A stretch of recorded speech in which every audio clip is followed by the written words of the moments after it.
Assalamu alaikum. Hi my lovely viewers. Welcome to Chinese Family Kitchen.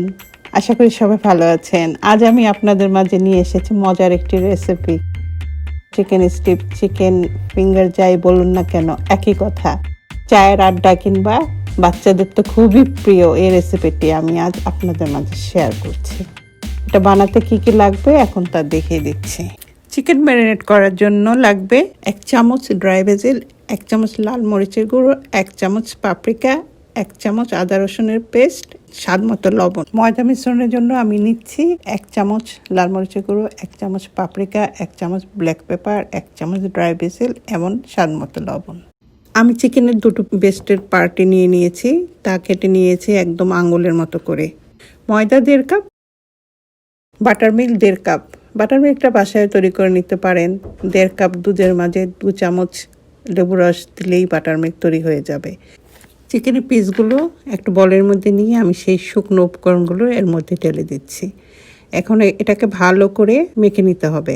মেখে এটা marinate করে রাখতে হবে 10 মিনিটের মতো। আপনারা যদি ড্রাই বেসিলটা না পান এটা স্কিপ করলেও পারেন। বাংলাদেশে বড় বড় সুপার মার্কেটে এখন খোঁজ নিলে পাওয়া যেতে পারে, না দিলেও কোনো অসুবিধা নেই। 10 মিনিট পর আমি সেই ম্যারিনেট করা চিকেনের মধ্যে বাটার মিল্কগুলো ঢেলে এটা একটু ভালো করে মেখে নিতে হবে। এখন এটা একপাশে রেখে দিচ্ছি। এখন আমি ময়দার কোটটা তৈরি করে নিচ্ছি। সেই শুকনো উপকরণগুলো এর মাঝে ঢেলে ভালো করে মাখিয়ে নিতে হবে সুন্দর করে।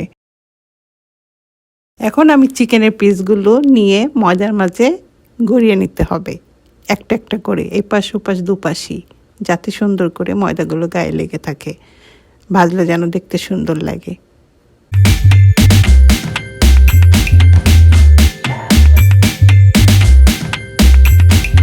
এই রেসিপিটি সবাই বাসায় ট্রাই করবেন, খেতে যেমন ক্রিস্পি অ্যান্ড ইয়ামি।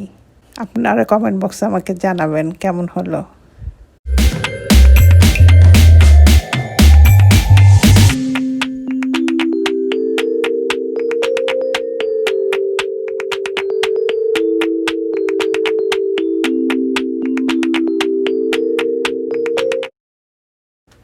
এখন আমি এগুলোকে সব ভেজে নেব।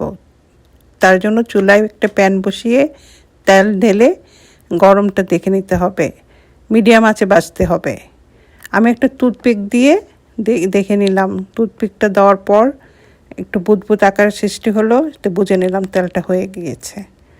আমি চিকেনগুলোকে এখন সব একটা একটা করে দিয়ে দিচ্ছি তেলের মধ্যে।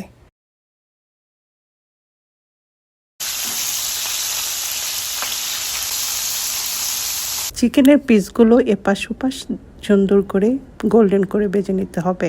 এই চিকেন টেন্ডারগুলো উপরে ক্রিসপি হলো, ভিতরে কিন্তু নরম। এখন ভাজা হয়ে গেলে আমি একটা কুলিং র্যাকের মধ্যে সব একটা একটা করে তুলে নিচ্ছি, যাতে করে তেলগুলো নিচে পড়ে যায়।